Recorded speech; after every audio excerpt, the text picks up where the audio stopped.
පුරුදු වෙන්නලු එක විනාඩියක් ඉවසන්ට. බන්ධනාගාර අධිකාරිවරයෙක් ලිපියක් ලියනවා.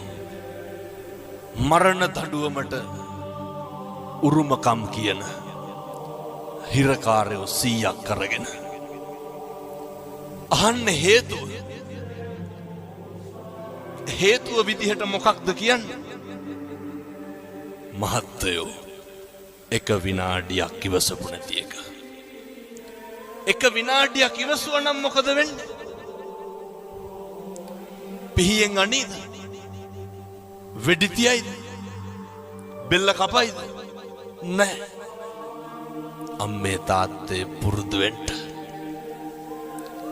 මේකක්වත් අපිට ඕන විදිහට වෙන්නේ නැහැ. බුදුවරු කොහොමද පැහැදිලි කරේ?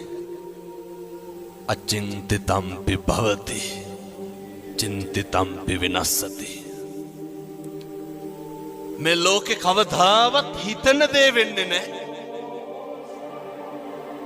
වෙන දේ හිතා ගන්නත් බෑ. එහෙම නෙමෙයිද? ඕක අපි දන්නවනේ. මොකක්ද අපි කියලා මේ ලෝකෙ වෙන්නේ? මේක හැම එකක්ම වෙනස් වෙනවා. නැත්ද? මොකක්ද වෙනස් වෙන්නේ නැත්තේ? දරුවෝ වෙනස් වෙනවා.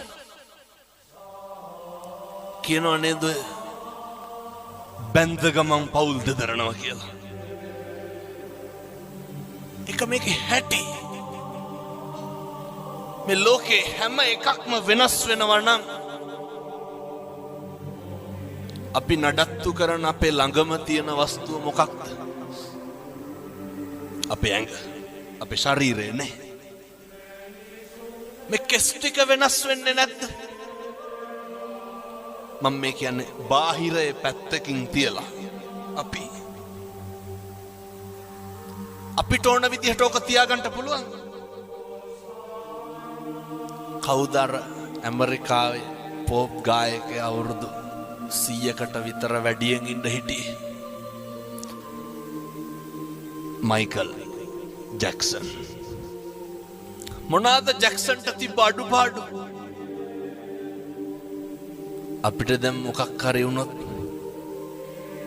හික් අඩුවට උපරිම යන්න තියෙන්නේ. අය මොකෝ දැන් නව ලෝකෙට යන්නේ.